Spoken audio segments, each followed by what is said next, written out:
திரு புசி ஆனந்த் அவர்களோ அல்லது ஆதவ அர்ஜுனா, நிர்மல்குமார் போன்றவர்கள்லாம் கரூர்ல தான் கூப்பிட்டு விசாரணை பண்ணாங்க. அப்ப திடீரென்று டெல்லிக்கு அந்த விசாரணை என்பது மாற்றப்படுகிறது. அதுவே அவங்களுக்கு பல சந்தேகங்களை எழுப்பி ரெண்டு விதமான தகவல்கள் இருக்கு. ஒண்ணு பாஜக விஜய் அவர்களுக்கு என்ன மெசேஜ் சொல்ல வருது, இல்ல விஜய் அவர்கள் பலரும் சொல்ற மாதிரி பாஜகவுடைய கைப்பாவையா தான் இருக்கு. நீங்க கூட்டணிக்குள்ள வந்துட்டீங்கன்னா அதுக்கப்புறம் காவல்துறை அதிகாரிகள் என்ன சொல்றாங்க, ரெவென்யூ அதிகாரிகள் என்ன சொல்றாங்க, அவங்க விசாரிச்சு ஆகணும். எல்லா ஆங்கிள் இருந்து அவங்க விசாரிக்கணும் போது விஜயுடைய வெர்ஷன் என்ன, ஒரு சில எவிடன்ஸ் அவங்க விசாரிச்சு வச்சிருப்பாங்க. அதை எடுத்து போடும்போது உங்களால அதை மறுத்து பேச முடியாத ஒரு சூழல் அப்படின்றதுலாம் உருவாகும். அதிகாரிகள் சொல்லியிருக்காங்க, அப்படியே கண்ணீர் விட்டு அழுதுருவாங்க. திடீரென்று உங்களுக்கு உங்க படம் ரிவைசிங் கமிட்டிக்கு அனுப்பிச்சிட்டோம் அப்படின்றாங்க.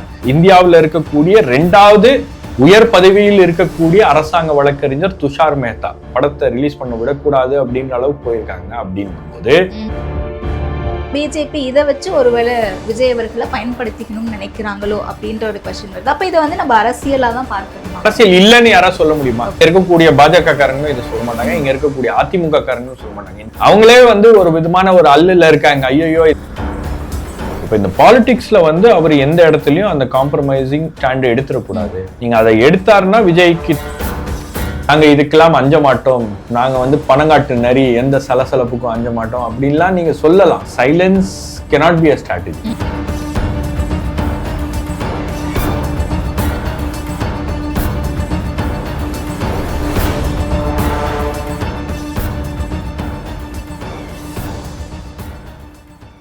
இப்போது புதிய அறிமுகம் ஆச்சி ஹோட்டல் சாம்பார் 50 கிராம் ரூபாய் 20 மட்டுமே. வணக்கம் சார். வணக்கம். கரூர் சம்பவம் முடிந்த பிறகு வழக்கு சிபிஐ எடுத்திருந்தாங்க. சிபிஐ மூலமா வழக்கு விசாரணை அப்படிங்கிறது தாவேகாவிலிருந்து பலரிடமும் விசாரணை நடைபெற்று இன்னைக்கு விஜய் அவர்களும் சிபிஐ அலுவலகத்தில் டெல்லியில் ஆஜராகி இருக்காரு. விசாரணையும் நடந்து முடிஞ்சிருக்கு. எவ்வளவு நேரம் போயிருக்கு, என்ன மாதிரியான கேள்விகள் கேட்கப்பட்டிருக்கும்னு யோகிக்கிறீங்க சார்? விஜய்க்கு 12ஆம் தேதி சம்மன் வந்திருக்கு அப்படின்றது அவங்க தாவேக தரப்புலேயே அதை ரொம்ப ரகசியமா வச்சிருந்தாங்க. அது ஏன்னு தெரியல. அப்புறம் அது கொஞ்சம் கொஞ்சமாக அந்த செய்திகள் கசிந்ததுக்கு பிறகு அதை மறுக்கவும் இல்லை. அப்புறம் விஜய் 12ஆம் தேதி சிபிஐ விசாரணைக்கு போகிறாரா இல்லையா அப்படின்ற அந்த கேள்விகள்லாம் ஒரு பக்கம் இருந்துச்சு. ஏன்னா அவரும் லீகல் டீமோட விவாதித்து கொண்டிருந்தார். இதை எப்படி ஹேண்டில் பண்ணுறது, என்ன கேட்பாங்க, என்ன விஷயங்கள் அப்படின்றது. ஸோ அவங்க லீகல் டீம் விஜயை சென்னையில் விசாரிக்கிறது ஓகே, பட் டெல்லி அப்படின்னும் போது அது ஏதாச்சும் கூடுதல் நெருக்கடிகளை கொடுப்பதற்கான ஒரு இது இருக்குமா அப்படின்னு. ஏன்னா இதுக்கு முன்னாடி நீங்க பாத்தீங்கன்னா இது வரைக்கும் நடந்த விசாரணை எல்லாம் கரூர்ல நடந்துச்சு. திரு புசி ஆனந்த் அவர்களோ அல்லது ஆதவ அர்ஜுனா, நிர்மல்குமார் போன்றவர்கள்லாம் கரூர்ல தான் கூப்பிட்டு விசாரணை பண்ணாங்க. அப்ப திடீரென்று டெல்லிக்கு அந்த விசாரணை என்பது மாற்றப்படுகிறது. அதுவே அவங்களுக்கு பல சந்தேகங்களை எழுப்பி. ஓகே, இன்னைக்குமே சைமல்டேனியஸா இங்க கரூர்லயும் சிபிஐ விசாரணை நடந்து கொண்டிருக்கு அப்படின்ற தகவல்களும் வந்துட்டு இருக்குல்ல? இல்ல, நீங்க விசாரணை சீன் ஆஃப் கிரைம் அதுதான், அங்கதானே சம்பவமே நடந்துச்சு. அப்ப இந்த விசாரணை அப்படின்றது இந்த குவெஸ்டனிங் அப்படின்றது நீங்க சென்னையிலேயே பண்ணியிருக்கலாம் அப்படின்றது ஒரு ஒரு ஒரு எதிர்பார்ப்பு. நீங்க சென்னையிலேயே பண்ணியிருக்கலாமே, இதுக்கே நீங்க டெல்லிக்கு கூப்பிட்டீங்க அப்படின்னா ரெண்டு விதமான தகவல்கள் இருக்கு. ஒண்ணு தாவேகா தரப்புல இருந்தே சொல்லப்பட்டது என்னன்னா, டெல்லியில விசாரிச்சுக்கோங்க, ஏன்னா சென்னையிலனா இந்த கிரௌடு, இந்த கூட்டம் கீட்டம்லாம் கண்ட்ரோல் பண்றது ஒரு பிரச்சனையா இருக்கும் அவங்களுக்கும் அப்படின்னு.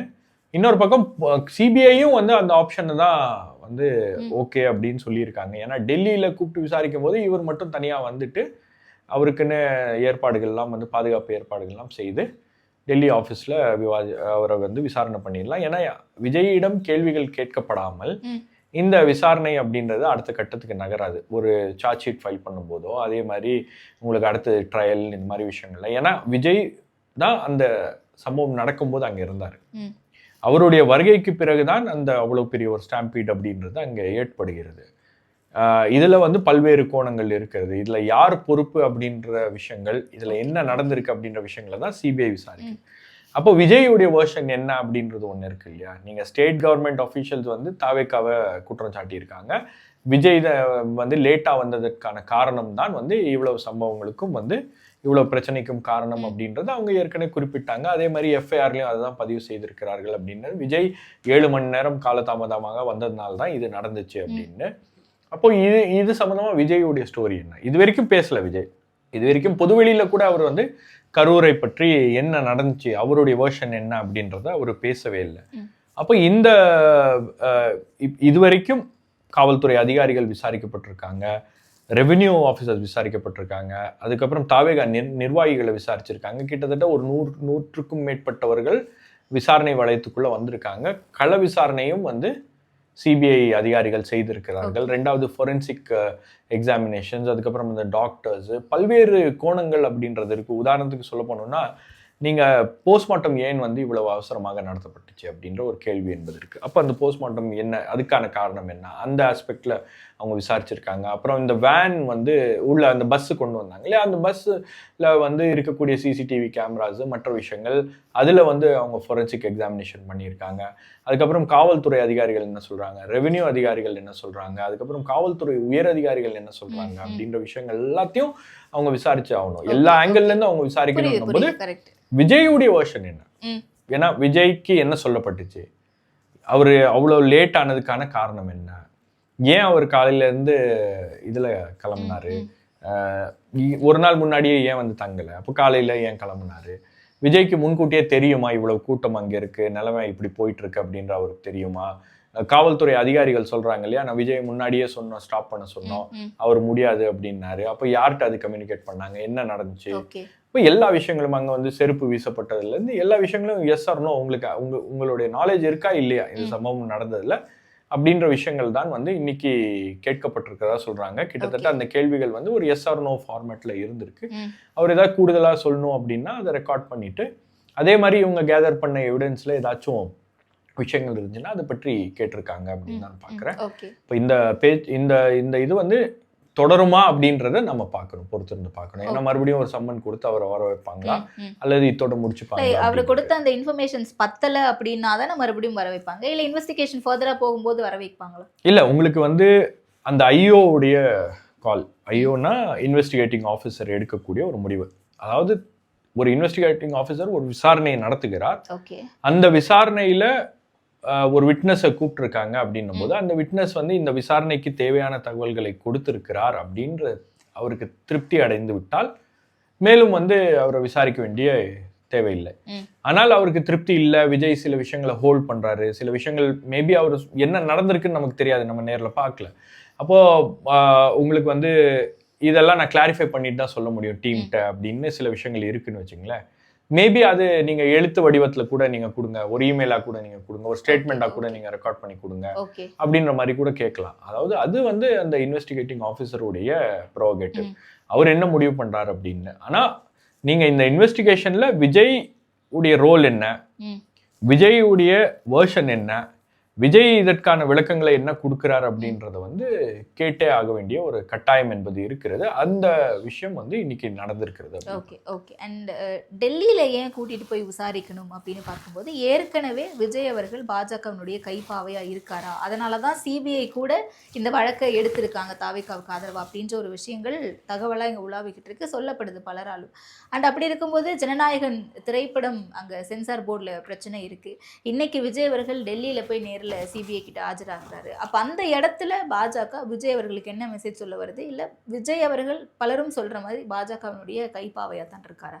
இல்ல, பாஜகவுடைய கைப்பாவையாக விஜய் இருக்கிறார் அப்படின்னா சிபிஐ வந்து பனையூருக்கு வந்திருக்கும், இல்லைன்னா வந்து சிபிஐ அதிகாரிகள் விஜய் விசாரிச்சிருக்கவே மாட்டாங்க. ஓகே, இன்னைக்கு நீங்க வந்து இந்த CBI, enforcement directorate, income tax, இந்த அமைப்புகளை எல்லாம் வைத்து எவ்வளவு அரசியல் நடக்குது அப்படின்றத நம்ம பார்க்குறோம். நம்ம கண்கூடா நம்ம வந்து இதை பார்க்குறோம், எல்லா மாநிலங்கள்லையும் பார்க்குறோம். நீங்க வந்து கூட்டணிக்குள்ள வந்துட்டீங்கன்னா இந்த விசாரணை மற்ற விஷயங்கள்லாம் வந்து ஊழல்வாதியாக இருக்கக்கூடியவர்கள் பலருடைய விசாரணையே மாயமாக மறைந்து போயிருக்கு. உதாரணத்துக்கு நீங்க அஜித் பவார் இருக்காரு, உதாரணத்துக்கு நீங்க வந்து ஏகப்பட்ட அரசியல்வாதிகளை சொல்லிட்டு போகலாம். அதாவது இந்தியாவிலேயே வந்து அதிக ஊழல்வாதிகளை தங்களுடைய கட்சிக்குள்ள இடி மூலமாக போட்டு பிஜேபி வாஷிங் மிஷின்ல போட்டு வாஷ் பண்ணி வெள்ளையும் வெள்ளையமா வச்சிருக்கக்கூடிய ஒரு கட்சி பாஜக. அப்ப நீங்க இடி, என்ஃபோர்ஸ்மெண்ட் டைரக்டரேட், இந்த மாதிரி விஷயங்கள் எல்லாம் வந்து எதற்காக பயன்படுத்தப்படுகிறது அப்படின்றது இப்ப ரொம்ப தீவிரமா பயன்படுத்துறாங்க அப்படின்றது நம்மளால கண்கூட பார்க்க முடிகிறது. கடந்த காலங்கள்லயும் உங்களுக்கு வந்து சிபிஐ, என்ஃபோர்ஸ்மெண்ட் டைரக்டரேட்லாம் வந்து இந்த மாதிரி கட்சிகளை மிரட்டுவதற்கும் அதே மாதிரி கூட்டணி கட்சிகளை நெருக்குவதற்கும் நடந்திருக்கிறது. நீங்க பாஜக தலைவர்களே பேசுறாங்க, பாஜக தலைவர்களே நீங்க பாத்தீங்கன்னா பாஜகவுக்கு ஆதரவான ஆட்களே சொல்றாங்க, நீங்க வந்து அப்போ திமுக காங்கிரஸ் கூட்டணியில இருக்கும்போது அறிவாலயத்துல மேல ரெய்ட் நடத்துனாங்க, கீழே வந்து சீட்டு பேரம் நடத்தலையா, 63 சீட்டு மிரட்டி வாங்கலையா, அப்போ அதெல்லாம் வந்து நியாயம்னா ஏன் இதை மட்டும் கேள்வி கேட்குறீங்க அப்படின்னாங்க. அப்போ அவங்களே முரண்படுறாங்க. அப்போ அந்த வாதத்தை தொடர்ந்து வைக்கும் போது அவங்க பண்ணாங்க, நாங்களும் அதை பண்றோம் அப்படின்றது தான் அந்த அர்த்தத்துல தான் சொல்றாங்க. அப்போ தொடர்ச்சியாக ஒரு நெருக்கடி என்பது விஜய்க்கு கொடுக்கப்படுகிறது அப்படின்றதுதான் இதுல நாம வந்து ஒரு லார்ஜர் கான்டெக்ட்ல புரிஞ்சுக்கணும். நீங்க வந்து விஜய் இன்னைக்கு கூட்டணிக்கு வராரு, விஜய் வந்து பாஜகவுடைய இதுல வந்து நல்ல அண்டர்ஸ்டாண்டிங்ல இருக்காருன்னா அவருடைய ஜனநாயகன் படம் வந்து இன்னைக்கு வசூலை வாரி குவித்திருக்கும். அதுதான் வந்து ஒரு பெரிய செய்தியாக இருக்கும். இந்த ஜனநாயகன் படத்துக்கு இவ்வளவு தடைகளும் இவ்வளவு நெருக்கடியும் வந்திருக்காங்க. இன்னொரு பக்கம் அதே டைம்ல உங்களுக்கு வந்து சிபிஐ விசாரணை இது போன்ற விஷயங்கள்லாம் வந்து ரொம்ப சைலண்டா முடிஞ்சிருக்கும். அது ஒரு பெரிய நெருக்கடி கொடுக்குற அளவுக்கு கூட அதை உருவாக்கி இருக்க மாட்டாங்க. நீங்க டெல்லிக்கு வாங்க அப்படின்லாம், இங்கேயே எவ்வளவோ ஆஃபீஸ் இருக்கு சிபிஐக்கு. கண்ணு தெரியாம அவங்க வந்து விஜய் வந்து ஸ்டேட்மெண்ட்டை கொடுத்துட்டு போயிடுவாரு, முடிஞ்சு போயிடும். நீங்க சில இதெல்லாம் இருக்கு, என்ன பண்ணுவாங்கன்னா தலைவர்கள் வந்து இந்த மாதிரி சிபிஐ விசாரணை இதெல்லாம் கூப்பிடும்போது அவங்களுக்கு வந்து அது ஒரு இன்டிமிடேஷன், அது ஒரு அச்சத்தை ஏற்படுத்தும். நீங்க இந்தியன் 2 படம் ஒரு ஆக்சிடென்ட் நடந்துச்சு தெரியுமா, இபிபியில் ஒரு ஆக்சிடென்ட் நடந்துச்சு, ஒரு டெக்னீஷியன் ஒருத்தர் இறந்துடுறாரு. அப்போ அது வந்து கேஸ் ஆகுது. அதுக்கப்புறம் கமல் அப்போ வந்து கட்சி ஆரம்பிச்சிடுறாரு. கமலை விசாரிக்கணும் அப்படின்னு சொல்லிட்டு அவரை வந்து விசாரணைக்கு கூப்பிடுறாங்க. விசாரணைக்கு கூப்பிட்ட உடனே போன அதிகாரி ஒரு எஸ்பி லெவல் ஆஃபீஸரோ இல்லை அதுக்கு கீழே இருக்கிற லெவல் ஆஃபீஸரோ விசாரிக்கும் போது உங்கள் பேர் என்ன அப்படின்னு, நானே உலகநாயகன், என்னை பார்த்து என் பேர் என்ன அப்படின்னு நீங்கள் கேட்குறீங்களே அப்படின்னு உடனே அவருக்கு ஒரு மாதிரி, அதுவே வந்து அந்த அந்த அந்த அந்த விசாரணை அந்த அந்த எக்ஸ்சேஞ்ச் இருக்கு இல்லையா, அதுவே கொஞ்சம் ஒரு மாதிரி வந்து ஒரு ஷாக்கை கொடுக்கும். புரியுது. அப்போ ஆனா அது பேசிக் ப்ரொசீஜர். நீங்க யாரு, உங்க பேர் என்ன, உங்க அப்பா பேர் என்ன அப்படின்னு கேட்கறது வந்து ஒரு பேசிக். நீங்க எவ்வளவு பெரிய ப்ராப்ளமா இருக்கலாம், ஆனா நீங்க அங்க விசாரணைக்குன்னு வந்தீங்கன்னா அந்த விசாரணை முறை என்பது அதுக்கு ஒரு ஃபார்மேட் இருக்கு. அப்ப இதெல்லாம் வந்து எதிர்கொண்டே ஆக வேண்டும். சில தலைவர்கள்லாம் என்ன பண்ணுவாங்கன்னா, நான் வந்து பின் வழியா ஏதாச்சும் இருந்துச்சுன்னா சொல்லுங்களேன், நான் பின்னாடி வழியா வந்துட்டு கொஸ்டினிங் அட்டென்ட் பண்ணிட்டு நான் அப்படியே போயிடுறேன், ஏன்னா வெளியே ஊடகங்கள்லாம் வந்து நிற்பாங்க அப்படின்னு. நீங்க இந்த டாஸ்மாக் விசாரணை நடந்துச்சு இல்லையா, இடி விசாரணை நடந்துச்சு இல்லையா, இடி அதிகாரிகளை கூப்பிட்டு இது ஸ்டேட் கவர்மெண்ட் அதிகாரிகள்லாம் கூப்பிட்டு இடியில விசாரிக்கும் போது பின்னாடி ஒரு கேட் இருக்கு இடி ஆஃபீஸ்க்கு, அந்த கேட் வழியா பல அதிகாரிகள் உள்ள வந்துட்டு போனாங்க. அதை போய் தெரிஞ்சுக்கிட்டு ஒரு ஊடக நண்பர் வந்து ஒருத்தர் வந்து படம் எடுத்தது, அது ஒரு பெரிய பிரச்சனையாக மாறிச்சு. ஏன்னா அவங்க எக்ஸ்பெக்ட் பண்ணல. இந்த மாதிரி நிறைய சம்பவங்கள் நடந்திருக்கு. இப்போ அதிமுக உடைய முன்னாள் அமைச்சர் திரு விஜய் பாஸ்கர் அவர்கள்லாம் இங்க இடி விசாரணையோ சிபிஐ விசாரணை நடக்கும்போது அந்த குட்கா ஊழல்ல அவர் உள்ள வந்ததும் தெரியாது, வெளியே போனதும் தெரியாது. ஸோ அந்த மாதிரி வந்து அது ஒரு ஒரு என்ன சொல்றது, ஒரு விதமான ஒரு இன்டிமிடேஷன் தான். நீங்க இங்க இருக்கிற ஆஃபீஸுக்கு கூப்பிட்டு கொஸ்டினிங் கூப்பிட்டாலே அது ஒரு மாதிரி இன்டிமிடேட்டிங்காக தான் இருக்கும். ஏன்னா அந்த ரூம்ல வேற யாரும் இருக்க மாட்டாங்க, நீங்க மட்டும்தான் இருப்பீங்க. அந்த அதிகாரிகள் என்ன கேட்பாங்கன்னு தெரியாது, அவங்க கேட்குற தோணி, அதுக்கப்புறம் வந்து உங்ககிட்ட கேட்கறது, உங்ககிட்ட அதாவது ஒரு சில எவிடன்ஸ் அவங்க விசாரிச்சு வச்சிருப்பாங்க, அதை எடுத்து போடும்போது உங்களால் வந்து அதை மறுத்து பேச முடியாத ஒரு சூழல் அப்படின்றதுலாம் உருவாகும். சில பேர்லாம் வந்து அதிகாரிகள் சொல்லியிருக்காங்க அப்படியே கண்ணீர் விட்டு அழுதுருவாங்க, அந்த மாதிரிலாம் ஒரு நிலைமை இருக்கும். அப்போ இந்த விசாரணையை எதிர்கொள்வதற்காக விஜய் வந்து அந்த மாதிரி ஏதாச்சும் ஒரு அப்ரோச் பண்ணாரா அப்படின்னு தெரியல. பட் அவரு டைரக்டா சம்மன் கொடுத்துருக்காங்க, நான் போய் ஆஜராகிறேன்னு ஆஜராயிருக்காரு. ஸோ இந்த விசாரணை முறை, அவர்கிட்ட கேட்கப்பட்ட கேள்விகள், இதை அவங்க எப்படி ரெக்கார்ட் பண்ணாங்க, அதுலேருந்து என்ன இன்டர்பிரிட்டேஷன் எடுக்கிறாங்க, விஜய்க்கு எவ்வளோ விஷயங்கள் தெரிஞ்சிருக்கு, விஜயோட நாலேஜோட இது நடந்திருக்கிறதா, இந்த மாதிரி ஒரு சம்பவம், இந்த மாதிரி ஒரு சூழல் அங்கே இருக்கு, நம்ம அங்கே போனால் பிரச்சனை ஆயிரும் அப்படின்ற நாலேஜ் அவருக்கு இருக்கா அப்படின்றதெல்லாம் வந்து அவங்க அதெல்லாம் அந்த கொஸ்டின் ஆன்சர்ல கேட்டு பெறுவாங்க. ஸோ அதுக்கப்புறம் தான் அதில் வந்து அவங்க ஃபைனலாக இதில் என்ன நடந்திருக்கு அப்படின்றத ஒரு கிளியர் பிக்சரை வந்து கொண்டு வர முடியும். அப்போ இது இவ்வளவு நெருக்கடியை வந்து கொடுக்க வேண்டிய அவசியம் அப்படின்றது விஜய் இப்ப நாளைக்கே வந்து பாஜக கூட்டணிக்கு நான் வரேன் அப்படின்னா இது எல்லாமே வந்து முடிஞ்சிடும். அப்ப இத ஒன்றோடு ஒன்று பொருத்தி பார்க்க அப்படிங்கறதுல ஸ்ட்ராங்கா இருக்காரு அப்படின்னா அதுதான் இஷ்யூ. இங்க என்னன்னா அவரிடம் பேச்சுவார்த்தை நடத்துவதற்கான ஒரு முயற்சி என்பது நடக்குது.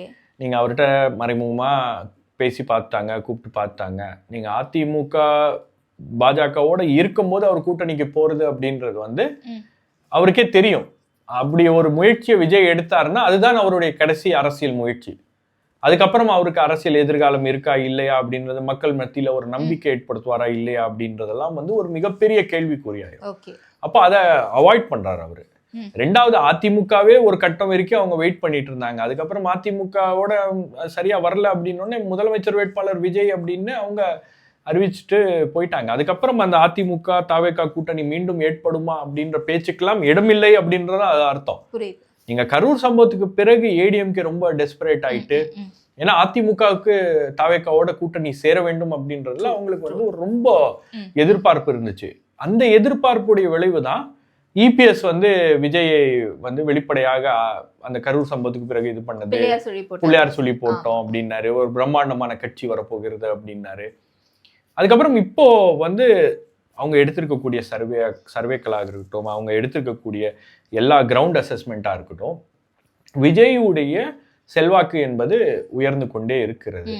அது ஏடிஎம்கே கூட்டணிக்கு, பாஜக கூட்டணிக்கு ஒரு சேலஞ்சரா, ஒரு பெரிய சேலஞ்சா அது அமையுது. ஏன்னா பல இடங்கள்ல அந்த கூட்டணியாக இருந்தாலும் அதை பின்னுக்கு தள்ளுது. அப்போ விஜயுடைய இம்பாக்டை குறைக்கணும்.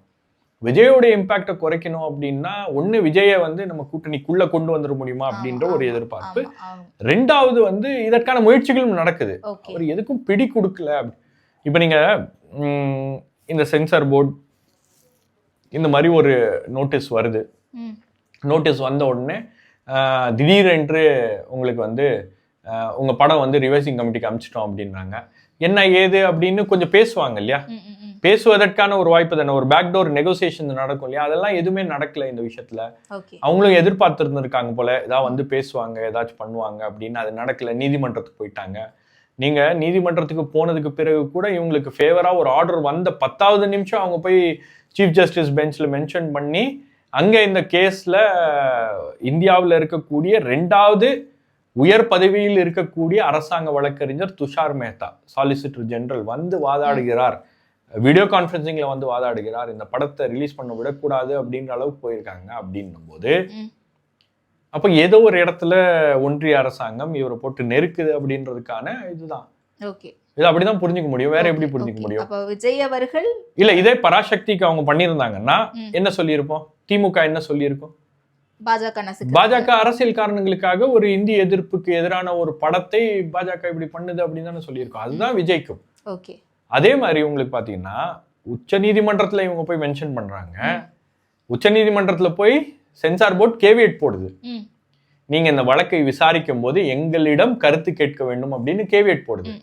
அப்போ இந்த கேவியட் போடுற அளவுக்கு வந்து அவ்வளவு முக்கியத்துவம் வாய்ந்த ஒரு பிரச்சனையாக இது ஒன்றிய அரசாங்கம் கருதுகிறது. ஒன்றிய அரசாங்கத்தில் இருக்கக்கூடியவர்கள் கருதுகிறார்கள் இந்த படத்தை நாம வந்து ரிலீஸ் பண்ண விடக்கூடாது அப்படின்றது. அவங்க இதை எவ்வளவு இழுக்க முடியுமோ இழுத்து, நீங்க எலெக்ஷன் நோட்டிபிகேஷன் வந்துருச்சு அப்படின்னு வச்சுக்கோங்க, எலெக்ஷன் நோட்டிபிகேஷன் வந்ததுக்கு பிறகு நீங்க ஒரு படத்தை கொண்டு வர முடியாது. ஸோ இந்த படத்தை வந்து ரிலீஸ் பண்ண விடக்கூடாது அப்படின்ற ஒரு நோக்கம் இதுல ரொம்ப ஸ்ட்ராங்கா இருக்கிறது வெளிப்படையாக தெரிகிறது. ஸோ அதுதான் வந்து இந்த இவ்வளவு பிரச்சனைகளுக்கும் காரணம்.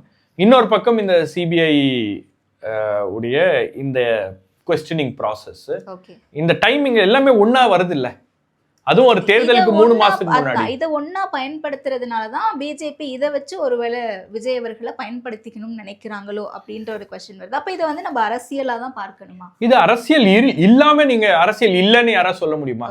இங்க இருக்கக்கூடிய பாஜக காரங்களும் இதை சொல்ல மாட்டாங்க, இங்க இருக்கக்கூடிய அதிமுக காரங்களும் சொல்ல மாட்டாங்க. இன்ஃபேக்ட் அதிமுக காரங்க பாஜக காரங்களுக்கு என்ன பயம்னா, நம்ம வேற ஏதாச்சும் விஜய் இப்படி பண்றோம், கொஸ்டினிங் கூப்பிடுறோம், அதெல்லாம் வந்து அரசியல் ரீதியா பார்த்தா கூட பிரச்சனை இல்லை, அவர் படத்தை தடை பண்றாங்க பாருங்க, அது வந்து இவங்களுக்கு எதிராக போகும் அப்படின்னு அவங்களுக்கு நல்லா தெரியும்.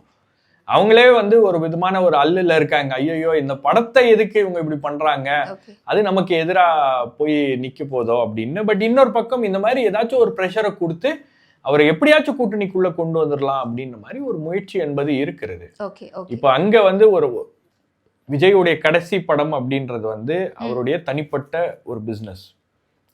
ஒரு திரை நட்சத்திரமாக ஒரு இண்டஸ்ட்ரிக்கு வந்து விஜய் போகும்போது எவ்வளவு பெரிய ஒரு லாஸ் பண்ணிட்டு போயிட்டாரு அப்படின்ற மாதிரி ஒரு பெயர் என்பது அவருக்கு வந்துடக்கூடாது. யோசிச்சு பாருங்க, அது அவருடைய கடைசி படம். அது அவருடைய அரசியல் மேனிஃபெஸ்டோ மாதிரி, அவருடைய பொலிட்டிக்கல் படம், அவுட் அண்ட் அவுட் பாலிடிக்ஸ் பேசியிருக்கிற ஒரு படம். அப்போ அந்த படம் வந்து அவங்க முட்டுக்கட்டை போடுறாங்க அப்படின்னும் போது விஜய் கொஞ்சம் டெஸ்பரேட் ஆயிடுவார். ஏதாவது ஒன்று பண்ணி பேச வருவார். பேச்சுவார்த்தை நடத்தும் போது அதில் நம்ம ஏதாச்சும் ஒன்று பண்ண முடியுமா அப்படின்றது அவங்களுடைய நோக்கம், அவங்களுடைய எதிர்பார்ப்பு. பட் இது எதுவுமே விஜய் வந்து இது வரைக்கும் சரியா வரலன்னு நினைக்கிறேன். சரியா வராததன் விளைவு தான் கேவியட் போடப்பட்டிருக்கிறது, மற்ற விஷயங்கள்லாம் நடக்குது. அவரை சுற்றி தான் இந்த விஷயங்கள்லாம் நடக்குது. Okay okay. அண்ட் இந்த விசாரணை, இந்த விவகாரம் பெருசாக ஆகிறதுக்கும் போது, சாரி, இப்போ இந்த கரூர் சம்பவம் பெரிதாகிறதுக்கும் போதே அந்த டைமில் சிபிஐக்காக போயிட்டு ஆதவர்ஜுனா டெல்லியில் போய் பேசிட்டு வந்திருக்காரு அப்படின்ற மாதிரி அவர் தனிப்பட்ட காரணங்களுக்காக போகும்போதே இந்த மாதிரியான செய்திகள் வெளியாச்சு. இப்போ இந்த முறை விஜய் அவர்களும் டெல்லிக்கு போயிருக்காரு அப்படிங்கிறத இங்கே பாஜகவினுடைய கைப்பாவையாக தான் இருக்காரு அப்படின்னு சொல்கிறாங்களா? அப்போ அதை வச்சு இங்கே தமிழ்நாட்டிலையும் ஒரு அரசியல் நடக்குதா? அதுதான் அவங்க அந்த முயற்சியை பண்றாங்க. நீங்க பாஜகவுடைய கைப்பாவையாக விஜய் இருந்தாருன்னா இவ்வளவு பிரச்சனையும் இவ்வளவு நெருக்கடியும் வந்து கொடுக்க மாட்டாங்க. குறிப்பா நீங்க நெகட்டிவ் ப்ரமோஷனா கூட இருக்கலாம் அப்படி இல்ல, நீங்க அப்படி ஒரு நெகட்டிவ் ப்ரமோஷன் வந்து பாஜகவுக்கு அது சாதகமா இருந்தா பாஜக பண்ணுவாங்க. பட் பாஜகவுக்கு இது நீங்க இன்னைக்கு போய் அதிமுக தலைவர்கள்ட்ட ஜனநாயகனை பத்தி ஏதாவது சொல்லுங்க அப்படின்னா அவங்க சொல்ல தயாரா இல்ல. இது வரைக்கும் ஏதாவது அதிமுக தலைவர்கள் பேசி இருக்கிறார்களா? ஜனநாயகன் படத்தை பற்றி, ஜனநாயகன் படத்துக்கு வந்திருக்கக்கூடிய இந்த நெருக்கடியை பற்றி திமுகவினர் பேசுறாங்க, முதலமைச்சர் பேசியிருக்காரு. அதிமுக தலைவர்கள் ஏன் பேசல? என்ன பேசுறதுன்னு தெரியல அவங்களுக்கு. நீங்க வந்து இது ஒன்றிய அரசாங்கம் செய்வது தவறு அப்படின்னா ஒன்றிய அரசாங்கத்துக்கு எதிராக அவங்க பேச முடியாது. ரெண்டாவது, விஜய்க்கு இது தேவை வேணும், நாங்க கூப்பிடும் போது வரல பத்தியா அப்படின்னு சொல்ல முடியுமா? சொல்ல முடியாது. ஒண்ணுமே இக்கட்டான ஒரு சூழ்நிலையில இருக்காங்க அவங்க.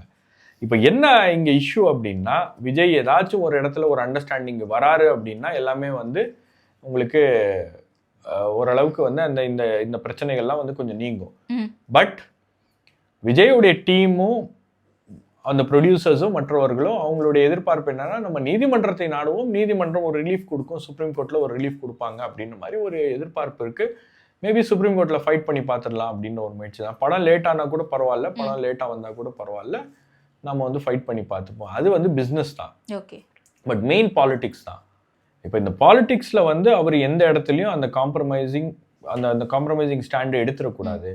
நீங்கள் அதை எடுத்தாருன்னா விஜய்க்கு தெரியும் அதோடைய கான்சிக்வன்சஸ் என்ன அப்படின்னு. ஸோ அரசியல் ரீதியாக அவர் வந்து பாஜகவுடன் கூட்டணி சேருவதோ அல்லது இந்த நெருக்கடிகளை எந்த அளவுக்கு ரெசிஸ்ட் பண்ண முடியுமோ அதை தொடர்ந்து பண்ணிகிட்டே இருக்காரு. மேபி ரொம்ப நெருக்குனாங்கன்னா வெளியே வந்து பேசுவார். அது நடக்க தான் போகுது. நீங்க ஒரு கட்டம் வரைக்கும் தான் நீங்க வந்து போட்டு நெருக்க முடியும். இப்ப கமல்ஹாசன் என்ன பண்ணாரு விஸ்வரூபம்? அப்போ கமல்ஹாசன் வந்து ஒரு மேடையில, அரசியல் மேடையில, ஒரு புத்தக ரிலீஸ் ஃபங்க்ஷன்ல, அரசியல் மேடை கூட கிடையாது, ஒரு புத்தக ரிலீஸ் ஃபங்க்ஷன்ல கமல்ஹாசன் ஒரு கருத்தை தெரிவிக்கிறார். வேட்டி கட்டியவர் தான் பிரதமராக வர வேண்டும் அப்படின்னு. அந்த வேட்டி கட்டினவர் வந்து அப்போதைய ஆளுகின்ற அம்மையார் ஜெயலலிதாவுக்கு ஒரு ஜன்ம எதிரியாக இருக்கக்கூடிய ஒரு நபர். அவங்களுக்கு சுத்தமா அரசியல்ல ஒரு ஆளை பிடிக்காது அப்படின்னா, அவங்க ரொம்ப ஹேட் பண்றாங்க அப்படின்னா அந்த மாதிரி இருக்கக்கூடிய ஒரு நபர்.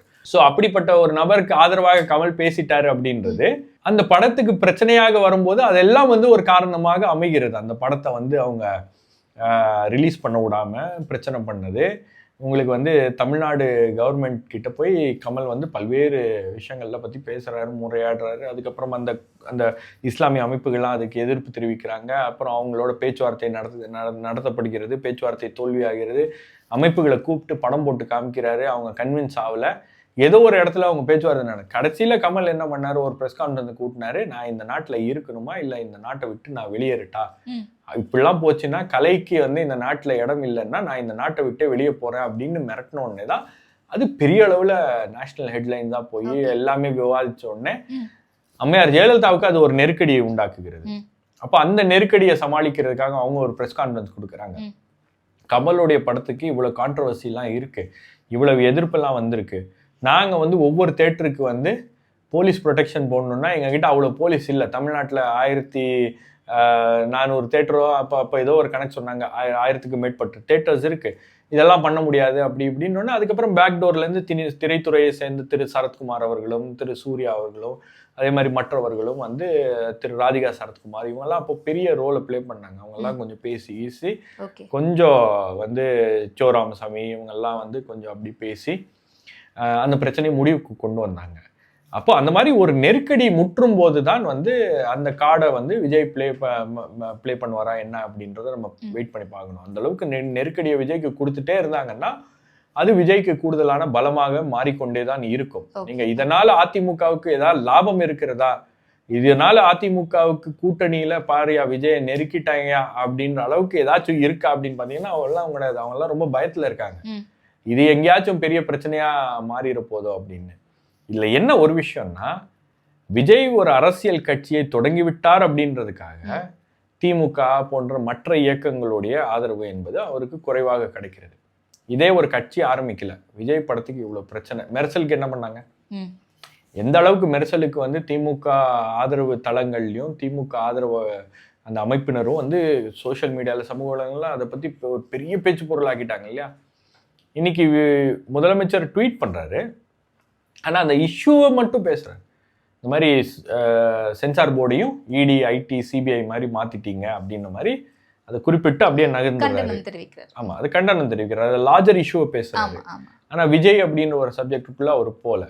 துணை முதலமைச்சர்கிட்ட இருந்து அவரும் சினிமா துறையோட நெருங்கிய தொடர்பு இருக்கக்கூடியவர் அவர், அவர்கிட்ட இருந்து ஒன்றும் பெருசா வரல.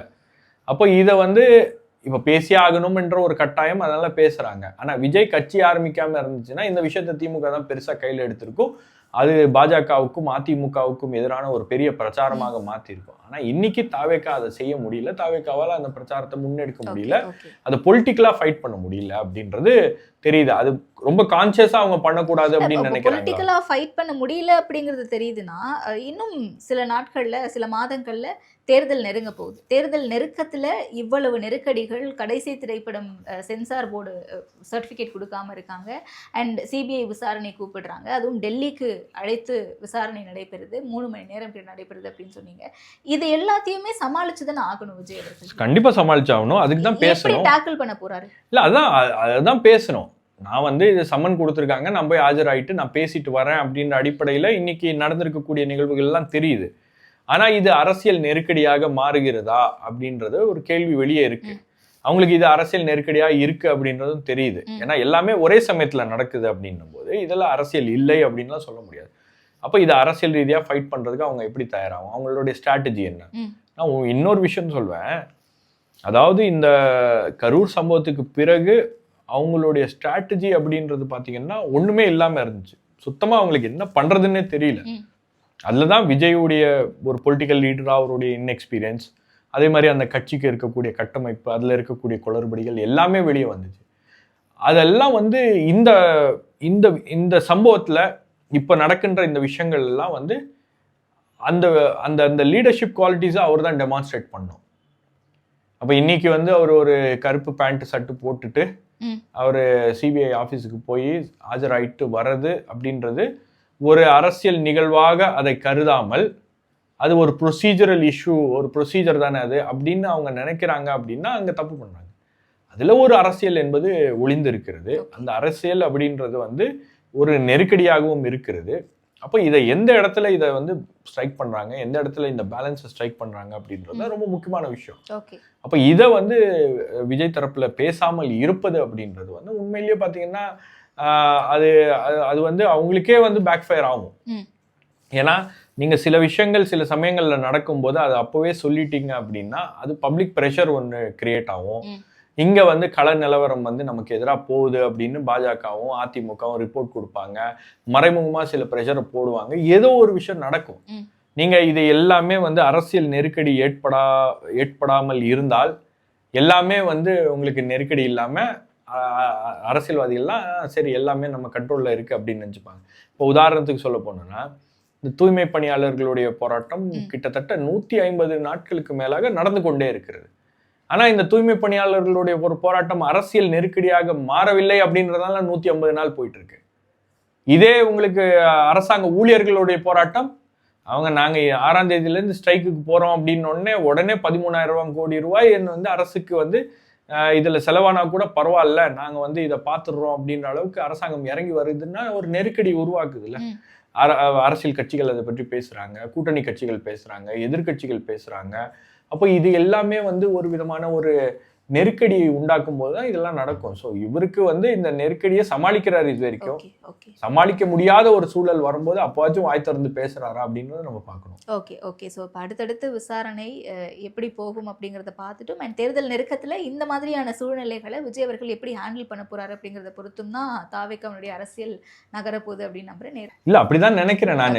நீங்க அரசியல்ல வந்து silence cannot be a strategy. நீங்க எல்லா விஷயங்கள்லயும் அமைதியா இருப்பதும், நாங்க அமைதியா இருப்பதன் மூலமாக நான் வந்து நம்மளுடைய வீக்னஸை வெளிப்படுத்தல அப்படின்னு நீங்க சொல்றது, நாங்க இதுக்கெல்லாம் அஞ்ச மாட்டோம், நாங்க வந்து பணங்காட்டு நரி, எந்த சலசலப்புக்கும் அஞ்ச மாட்டோம் அப்படின்லாம் நீங்க சொல்லலாம்.